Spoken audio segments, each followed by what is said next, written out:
Hello everyone, welcome back to the solutions of the quant paper from CAT 2024. These are the questions from slot 3. Alright, ये question में देखिए a plus B root three का whole square दिया है 52 plus 30 root three. Basically a और b को identify करना है. ऑलराइट, तो क्वेश्चन तो दिखने में बहुत सिंपल है but this is one of the cases. छोटा पैकेट बड़ा धमाका. ऑलराइट, क्वेश्चन बहुत छोटा है बट अगर आपको नई टेक्निक आता है तो लंबा चलेगा. ऑलराइट, वैसा हमको नहीं करना है. देखिए, आपका पहला इंस्टिंक्ट होगा कि स्क्वायर कर दे दोनों साइड. इधर स्क्वायर रूट है उधर नहीं है तो स्क्वायर कर दे, काम चल जाएगा. वैसे इसको नहीं करना है. इसको हमको जो राइट हैंड साइड है इसको बस फैक्टराइज करना है, हो जाएगा. देखिए, 52 प्लस 30 रूट थ्री दिया हुआ है. राइट, तो इसको हमको a plus B whole square format में तोड़ना है ताकि इसका square root a plus B root three का आंसर आ जाए. तो इसको अगर हमको a plus B whole square format में तोड़ना है तो इसको हम क्या लिखेंगे? इसको लिखेंगे 52 plus 2 into 15 into root three. Right, तो ये 15 को हम बाहर नहीं ला सकते. राइट, ये 15 को हम बाहर लाएंगे तो 15 स्क्वायर हो जाएगा. ऐसा नहीं चाहिए. तो ऐसा इसलिए नहीं चाहिए बिकॉज 15 स्क्वायर 225 होता है, उससे हम 52 नहीं ला पाएंगे. इसका मतलब यहाँ पे एक ऐसा एलिमेंट था जो रूट थ्री से बाहर आके जो ओरिजिनल इंटीजर था उसके साथ मल्टीप्लाई होकर 15 बना रहा है. ऑलराइट, क्योंकि कोई भी नंबर्स को हम उनके फैक्टर्स में तोड़ सकते हैं और फैक्टर्स को इधर उधर कर सकते हैं. जैसा मैं आपको एक एग्जांपल दे रहा हूँ. देखिए, 2 इंटू सिक्स भी 12 बनता है और 3 इंटू फोर भी 12 बनता है. राइट, तो हम इस 3 इंटू फोर को 3 इंटू फोर इंटू सॉरी इसको जब हम 3 इंटू टू लिखेंगे तो हम लोग इन दोनों को मिला के ये वाला बना सकते हैं या फिर इन दोनों को मिला के ये वाला बना सकते हैं. राइट, तो जब हम इसको प्राइम फैक्टर्स में तोड़ देते हैं तो कोई भी कलेक्शन लेके हम दो अलग अलग सेम चीज बनाने का तरीका इस्तेमाल कर सकते हैं. राइट, सेम थिंग यहाँ पे हो रहा है. ये जो 2 इंटू 15 इंटू रूट थ्री है इसको हमको एक डिफरेंट ऑर्डर में लिखना होगा ताकि उन नंबर्स का स्क्वायर का सम 52 आ जाए. ऑलराइट, तो यहाँ पे उसको एडजस्ट करने के लिए हमको ओरिजिनल नंबर में वापस जाना है और 15 को अंदर घुसा देना है. तो ये 3 इंटू 15 स्क्वायर हो जाएगा. राइट, तभी ना बाहर आके 15 बनेगा. तो ये बेसिकली 52 प्लस टू रूट 675 है. अब 675 का फैक्टर्स देखना है तो 675 जैसा नंबर देखेंगे तो पहले ही आप इसको फैक्टराइज करने की कोशिश करेंगे. 2 से नहीं जाएगा, 3 से चेक करने का कोई ज़रूरत है नहीं क्योंकि सबसे बड़ा चीज़ दिख रहा है 5. तो 5 से इसको डिवाइड करेंगे 675 को तो आपको मिलेगा 135 मिलेगा. उसको फिर 5 से डिवाइड करेंगे तो 27 मिलेगा. इसका मतलब 27 और 25 इन दोनों को जोड़ के 52 बन रहा है. राइट, तो ये आपको क्लियर हो चुका है कि ये 52 ये बनेगा 25 plus 27 plus 2 root 27 into root 25.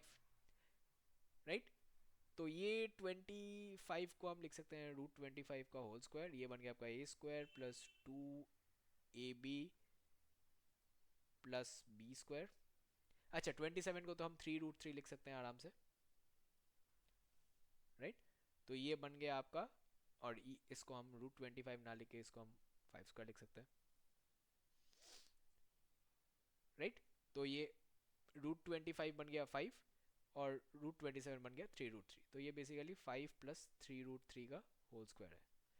तो अगर ये equivalent to a plus B root three का होल स्क्वायर है तो ऑन कंपैरिजन हमको मिल जाएगा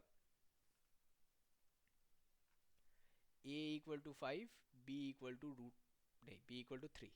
हमको पूछा गया हुआ है a प्लस बी. ओके, ये वाला टेक्निक याद रखिएगा. ऐसा एक सम स्लॉट वन में भी था, वो थोड़ा सा आसान था. यहाँ पे नंबर्स थोड़े बड़े हैं बट नंबर थोड़ा बड़ा है इससे कोई फर्क नहीं पड़ता बिकॉज इसका फैक्टरेशन ज़्यादा आसान है. राइट, 675 को आप फैक्टर करेंगे तो आप पहले ही 5 से कोशिश करेंगे फिर दोबारा 5 से कोशिश करेंगे तो आपके पास ये फैक्टरेशन बहुत जल्दी आ जाएगा. अच्छा, मैं ये सोच रहा था कि स्कूल में सिखाया जाता है कि आप जो पहले प्राइम नंबर आपके दिमाग में आए उसी से डिवाइड कीजिए. तो अगर आप स्कूल का टेक्निक फॉलो करते तो 675 को आप 3 से डिवाइड करते. राइट, तो उसके उस टाइम आपके पास आता 2 2 3. राइट, बिकॉज 22 66 2 2 5 आता. आप उसको फिर 3 से डिवाइड करते तो आपके पास 75 आता. राइट, आप उसको फिर 3 से डिवाइड करते तो आपके पास 25 आता. देखिए स्कूल में आपको सिखाया जाता है कि ascending order of prime number से डिवाइड कीजिए, तो आपका पूरा फैक्टराइजेशन जो होगा उसी को आप प्राइम फैक्टर में लिख देंगे तो आंसर बन जाएगा। ये स्कूल नहीं है, ये कैट का एग्जाम है। तो ऐसे एग्जाम्स में अगर आपको फैक्टराइज करना है तो जितना बड़ा नंबर से आप फैक्टराइज कर सकते हैं आप उसी से कीजिए।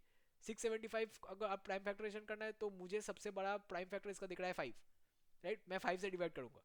3 से भी हो सकता है बट सबसे बड़ा कौन सा है, ये वाला करेंगे तो आपका जो डिवीजन है वो जल्दी छोटा हो जाएगा, राइट।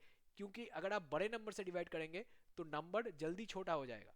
और छोटे वाले फैक्टर्स तो आप वैसे ही देख के आइडेंटिफाई कर सकते हैं। जब आपके पास 5 से डिवाइड करके इसको 135 आया, फिर 5 से डिवाइड करके जब 27 आया, तो 27 को आप देख के ही पहचान सकते हैं कि 3 क्यूब है। उसके लिए आपको जरूरत नहीं है, बट ये 27 बहुत जल्दी आ गया यहाँ पे। 25 पे लाने के लिए आपको 675 को 3 से 3 बार डिवाइड करना पड़ता है, यहाँ वहाँ पे 3 बार, यहाँ पे 2 बार। यहाँ पे 3 और 5 आसपास है इसीलिए ये डिफरेंस आपको उतना प्रोमिनेंटली दिख नहीं रहा है। बट अगर आपका नंबर ऐसे 2 to the power 5 into 5 square ऐसा कुछ है, तो अगर आप असेंडिंग ऑर्डर में करने जाएंगे तो वो 2 से डिवाइड करते करते उतना जल्दी ये नंबर डिक्रीज नहीं होगा। और आपको यहाँ पे टाइम बचाना होता है, आपको यहाँ पे फैला के सम्स नहीं करना है। Alright, I took some time to explain this because कोई ऐसे भी स्टूडेंट्स होते हैं जो कंप्लेन करते हैं कि सर आपको तो पता है इसीलिए आपने उसको 5 से डिवाइड किया। नहीं, मुझे पता नहीं है, मुझे बस ये टेक्निक पता है कि जब हमको प्राइम फैक्टराइजेशन किसी कंपिटिटिव एग्जाम में करना होता है तो जितना बड़ा नंबर से आप उसको डिवाइड कर सकते हैं उतना जल्दी वो छोटा हो जाएगा। और छोटे वाले नंबर्स का प्राइम फैक्टराइजेशन आपको देख के ही आ जाता है। आपको सच बताऊं तो मैंने जब ये सम किया था, मैंने 675 को जैसे ही लास्ट में 75 देखा, मैंने 25 से डिवाइड कर दिया, तो दिमाग में आया 27। जैसे ही उन दोनों को चेक किया एक बार में ही 25 और 27 52 आ गया। बट आपके लिए मैंने बताया 5 से चेक करने के लिए, बिकॉज हर स्टूडेंट 25 के मल्टीप्लिकेशन से कंफर्टेबल नहीं होता है। बट आपको होना चाहिए बिकॉज बड़ा आसान सा चीज़ है, राइट। 25 से मल्टीप्लाई करेंगे तो आपके पास एंड में या तो 0 0 आएगा, या तो 25 आएगा, या तो 50 आएगा, या तो 75 आएगा। लास्ट 2 डिजिट्स में अगर आप 25 का मल्टीपल देखें तो उसको 25 से झाड़ दें, ठीक है, डायरेक्ट वो डिवाइड होके आ जाएगा। ऑलराइट, नंबर छोटा हो जाएगा, छोटे नंबर का फैक्टर निकालना मेंटली पॉसिबल होता है। तो 25 से डिवाइड करने के लिए आप चेक देखिएगा लास्ट दो नंबर्स 002550 या तो 75, ये चार नंबर्स में से कोई भी एक होगा तो आप उसको डायरेक्टली 25 से डिवाइड कर दें और फिर छोटे वाले नंबर से फैक्टर करें, ठीक है, बिकॉज आपको पता है 25 तो 5 स्क्वायर होता है। सेम लॉजिक, आपको पास अगर बड़ा नंबर है तो आप 9 से कोशिश करें, आप 16 से कोशिश करें, in cases where it's applicable. Here it may not be. आप चाहे तो इसको 9 से भी डिवाइड कर सकते हैं, राइट, आपके पास डायरेक्टली 75 आता है, 9 into 75 आप उसको डील कर सकते हैं, राइट। तो जितना भी बड़ा नंबर आपके दिमाग में है उसी से डिवाइड कीजिए।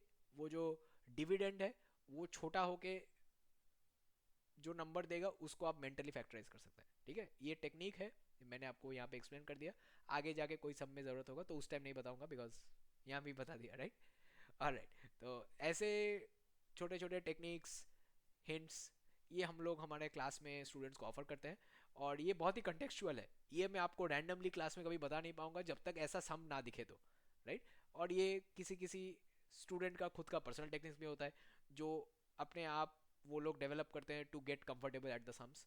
तो इसको ज़्यादा सिखाना मुश्किल मुश्किल ही होता है जब तक ऐसे सम्स ना मिले, राइट। तो अगर आपको ऐसे ही पढ़ना है इस साल के लिए या फिर जो अगले साल स्टूडेंट्स कैट देने वाले हैं उनके लिए, तो ज़रूर ये नंबर पे संपर्क कीजिएगा जो मेरे फेस पैनल के जस्ट नीचे ही रहेगा। वहाँ पे आप एक व्हाट्सएप मैसेज डाल दीजिए, we will get back to you, alright. और अगर इस पर्टिकुलर क्वेश्चन के वीडियो पे आपको कोई कमेंट, सजेशन, फीडबैक कुछ भी देना है तो ज़रूर यूट्यूब पे कमेंट करें। और वहाँ पे डिस्क्रिप्शन बॉक्स में भी हमारे कॉन्टैक्ट डिटेल्स मौजूद रहेंगे, तो आप चाहे तो वहाँ से भी हमको कॉन्टैक्ट कर सकते हैं। Okay, so that's it, I will see you all in the next one. Till then take care.